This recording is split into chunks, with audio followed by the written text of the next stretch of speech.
नमस्ते दोस्तों, आज की वीडियो की शुरुआत करते हैं हिंदी गाने की दो लाइन। नाम गुम जाएगा, चेहरा ये बदल जाएगा, मेरी आवाज़ ही पहचान है। तो दोस्तों ये गाना था मूवी किनारा का, जिसमें हेमा मालिनी जी और जितेंद्र जी थे। इस गाने को आवाज़ दी थी लता मंगेशकर जी ने। मेरा फेवरेट सॉन्ग में से एक है। तो दोस्तों आज है लता मंगेशकर जी का 94th बर्थडे। मैं उनको याद करती हूँ, इंडिया उनको याद करता है, उनके सॉन्ग्स हम सुनते हैं।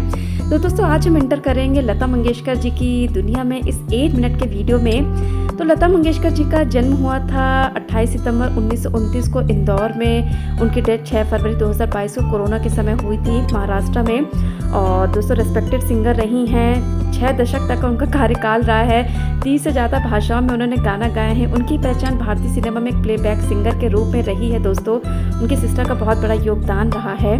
उनकी नेशनलिटी इंडियन है। उनको जो मेन टाइटल दिया गया स्वर कोकिला का दिया गया। और उनका जो कार्यकाल था वो 1942 से 2022 तक का रहा। उनके माता पिता दीनानाथ मंगेशकर जी, सेवंती मंगेशकर जी रहे हैं। और उनके फादर ने उनको बहुत सपोर्ट किया सिंगिंग के लिए। उनके जो सिबलिंग्स हैं, 3 बहन 1 भाई, आशा भोसले जी, उषा मंगेशकर जी, हृदयनाथ मंगेशकर जी, एक सिस्टर मीना मंगेशकर जी हैं। लता मंगेशकर जी अपने सभी भाई बहनों में सबसे बड़ी थीं। और दोस्तों सबसे अच्छी बात है कि उनके जो सभी भाई बहनें, तीनों बहनें और भाई वो अभी भी हैं। और सभी की एज जो है वो 90 ईयर्स है। रियली भगवान का आशीर्वाद, उनके माता पिता का आशीर्वाद और उनकी लाइफस्टाइल की वजह से दोस्तों वो सभी हेल्दी लाइफ जी रहे हैं। आप देख सकते हैं सबसे ऊपर जो है वो उषा मंगेशकर जी हैं, मिड में मीना मंगेशकर जी हैं, नीचे आशा भोसले जी हैं, लेफ्ट साइड में हृदयनाथ मंगेशकर जी हैं। सब म्यूज़िकल इंडस्ट्री से जुड़े हुए हैं। और आशा भोसले जी तो शोज़ में काफ़ी आती रहती हैं, रियलिटी शोज़ मैंने देखा है। 90 की एज में भी दोस्तों वो इतनी एक्टिव, इतनी जॉयफुल हैं। तो हमें कुछ ना कुछ हमेशा किसी न किसी से सीखना चाहिए दोस्तों। अंदर से हमेशा बच्चा बना रहना चाहिए, तभी आप जीवन में दोस्तों बहुत ही आगे एक्टिव रहेंगे। ये लता मंगेशकर जी की आप फ़ोटोज़ देख सकते हैं, चाइल्डहुड की है, ये उनकी मिड 50s 60s की है, ये फिर 70 80s की आती है, फिर द 90s की उनकी फ़ोटोज़ आती है। इतनी प्यारी सी उनकी स्माइल रही है। तो दोस्तों लता मंगेशकर जी का जीवन रियली बहुत हम सबके जीवन में इंस्पिरेशन देता है। बहुत हार्ड वर्किंग रही हैं, बहुत मेहनत की है दोस्तों उन्होंने अपनी सिंगिंग पे। काफ़ी सारे अवार्ड्स मिल चुके हैं दोस्तों उनको। फिल्म फेयर अवार्ड आप देख सकते हैं कितने कितने सालों में नेशनल अवार्ड मिले हैं, महाराष्ट्र सरकार अवार्ड, पद्म भूषण, दादा साहब फाल्के हो गए, फिल्म फेयर अवार्ड हो गए, life time achievement award, Rajiv Gandhi award, Padma Vibhushan, IIFA award मिल चुका है। भारत रत्न दोस्तों उनको 2001 में मिला था। और कई सारे लाइफ टाइम अचीवमेंट अवार्ड मिल चुके हैं। डिज़र्व भी करती हैं दोस्तों। मैं जब इस दुनिया में आई थी तो मैंने इन्हीं के गानों से ही शुरुआत की थी। तो दोस्तों 1942 में मराठी फिल्म में पहली मंगला गौर में उन्होंने गाया। एंट्री उनकी 1947 में आपकी सेवा के जरिए हुई। 80 साल के सिंगिंग करियर में दोस्तों उन्होंने 36 लैंग्वेजेस में 50,000 से ज़्यादा गाने गाए। और 2015 में आखिरी बार उन्होंने कोई डुन्नो वॉइड 2 में गाना गाया था, मुझे तो नहीं पता था, लेकिन हाँ 2015 से वो काफ़ी कम एक्टिव हो गई थी। वो बताती हैं अपने इंटरव्यूज़ में कि गाना रिकॉर्ड करने से पहले वो आइसक्रीम खाती थी, अचार में सारी चीज़ें खाती थी, कभी परहेज़ नहीं किया उन्होंने। और उनकी आवाज़ हमेशा अनअफेक्टेड रही है। 1974 में लंदन के रॉयल अल्बर्ट हॉल में परफॉर्म करने वाली वो पहली भारतीय थी, जो कि बड़ी बात है। अपने सफ़र को याद करके कई इंटरव्यू में बताती हैं कि उन दिनों कितनी उमस हुआ करती थी, एसी नहीं होते थे और रियली बहुत टफ होती थी दोस्तों वो लाइफ। डोना गांगुली जो सौरभ गांगुली की वाइफ, उनको उन्होंने इंटरव्यू दिया था जिसमें कई क्वेश्चन उन्होंने पूछे। मैंने कुछ पिकअप किए कि आपकी प्रेरणा कहाँ से मिलती है। वो बताती हैं उनके फादर से मिली। KL सहगल जी को बहुत सुनती थी। उनके पसंदीदा जो गाने हैं बहुत पुराने गाने हैं, जिसमें चल बही देश एक उनके ब्रदर ने कंपोज किया था। मीरा बाई जी के भजन दोस्तों उनको बहुत पसंद है, मैंने सुना भी है। मीरा बाई जी के भजन लता मंगेशकर जी की भी आवाज़ में बहुत प्यारे गाए हैं उन्होंने। और अपने फिल्मी कैरियर के बारे में बताते हैं, 13 साल की थी जब उन्होंने बचपन में एक फिल्म पाहिली मंगला कौर में गाया था। और उसके बाद वो भगवान से हमेशा प्रार्थना करती थी कि मैं पार्श्व गायिका बनूं, प्लेबैक सिंगर बनूं, मेकअप लाइट से दूर रहती थी। और वो बताती हैं कि आपको फिल्मों में गाने का मौका किसने दिया। तो बताती हैं वो गुलाम हैदर जी ने दिया, उसके बाद खेमचंद प्रकाश जी ने, अनिल विश्वास जी ने दिया।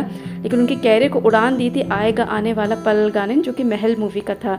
चाइल्डहुड के बारे में बताती हैं, बहुत रिस्पॉन्सिबिलिटीज़ थी उनके ऊपर। फादर को उन्होंने बचपन में खोया था, उसके बाद रिस्पॉन्सिबिलिटी रही, संघर्ष बहुत रहा। कब उनका बुढ़ापा आ गया दोस्तों पता ही नहीं चला, लेकिन उन्होंने कभी इसके बारे में नहीं सोचा।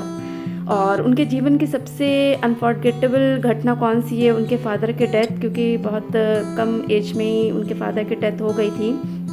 क्या कोई उनको पछतावा है? तो बोलती कि हाँ, मैंने फ़ोटोग्राफ़ी का मुझे पछतावा है, फ़ोटोग्राफ़ी उन्हें बहुत पसंद है, रीडिंग बहुत पसंद है। और वो बताती हैं कि शास्त्रीय गीत वो कभी नहीं गा पाएँ, जिसका उनको मलाल है, क्योंकि शास्त्रीय संगीत एक रियल सिंगर के लिए बहुत बड़ी पहचान होती है। बट दोस्तों उन्होंने बहुत सारे सॉन्ग्स दिए हैं। शादी क्यों नहीं की, इसके बारे में बताती हैं कि वो अपने काम और कैरियर में सोच ही नहीं पाई और इसका उन्हें कभी अफसोस भी नहीं है। खुल कर के ये बात वो बोलती हैं। क्या उनको पढ़ना पसंद है? वो बताती हैं कि हाँ, उन्हें पोइट्री, उर्दू, शायरी, शरदचंद्र चट्टोपाध्याय बहुत पसंद है। रियली शरदचंद्र चट्टोपाध्याय लोगों को उनके साहित्य पढ़ने चाहिए। फ़ोटोग्राफी उनको बहुत पसंद है, रीडिंग पसंद है। अभी मैं एक मॉर्निंग में देख रही थी आर्टिकल, कुकिंग भी दोस्तों पसंद है। रिलीजियस हैं, भगवान कृष्ण जी की पूजा करती हैं। भगवान कृष्ण के भी दोस्तों उन्होंने काफ़ी सारे गाने गाए हैं, हर तरह के गाने मैंने उनके सुने हुए हैं। ट्विटर पे बहुत एक्टिव रहती थी, मैं उनको फॉलो करती थी 10 साल से। हर किसी को विश करती थी, क्रिकेटर हो गया, पीएम हो गया। इवन कोरोना के समय जब ऋषि कपूर जी एक्सपायर हुए थे, उनके साथ की एक फ़ोटो उन्होंने डाली थी। और दोस्तों उनके गानों का तो कोई अंत ही नहीं है। ऑलमोस्ट मैंने उनके सारे गाने सुने, एक से बढ़कर एक हैं। आप लोग सुना करिए, अगली जनरेशन को पास ऑन कीजिए। तुझसे नाराज़ नहीं ज़िंदगी मेरे फेवरेट सॉन्ग है। और 90s में भी दोस्तों ने बहुत अच्छे अच्छे गाने गाए, डिफरेंट टोन के साथ गाए और बहुत सारी एक्ट्रेसेस को आवाज़ दी। काफ़ी सारी एक्ट्रेस को दोस्तों लता मंगेशकर जी के गानों की वजह से याद किया जाता है। तो मैं तो उनके गाने हमेशा सुनती हूँ, हर महीने 2 महीने उनके गाने सुनती हूँ। इंटरव्यू देने से कभी वो कतराती नहीं थी। रजत जी को दिया इंडिया टीवी पे, जावेद अख्तर के साथ हुआ बहुत सारे इंटरव्यूज़ दोस्तों। जब वो गई थी फरवरी 2022 में, मैंने उनके इंटरव्यूज़ देखे थे, बहुत सादगी के साथ देती थी। उनके जाने के बाद धर्मेंद्र जी बताते थे कि वो हमेशा कहती थी उन्हें अब लता नहीं बनना, वो चाहती कि मेरा जन्म अब एक मेल हो, मतलब लड़के के उसमें मेरा हो, मुझे नहीं अब लड़की बनना है, वो बोलती थी। आरजे कार्तिक के यूट्यूबर हैं, उन्होंने लता जी के जीवन को कवर किया बहुत अच्छे से 2 साल पहले। मैं लिंक डाल दूँगी, आप देखिएगा क्या क्या हम उससे सीख सकते हैं। रियली बहुत डेडिकेशन था उनके अंदर। और ये हैं उनके सिग्नेचर दोस्तों, आप देख सकते हैं। तो दोस्तों ये थी छोटी सी जानकारी लता मंगेशकर जी के बारे में। मन था कि कभी उनके ऊपर छोटा सा वीडियो बनाऊंगी। उनके गाने दोस्तों हमेशा हमारे अंदर रहेंगे।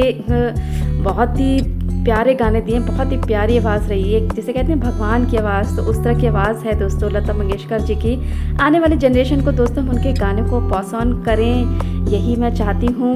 तो आशा करती हूँ दोस्तों आपको इस वीडियो से कुछ थोड़ी सी जानकारी मिली होगी। उनके बर्थडे पे मैं आज उनको याद करती हूँ और यही कहूँगी, thank you for watching this special episode on Lata Mangeshkar ji.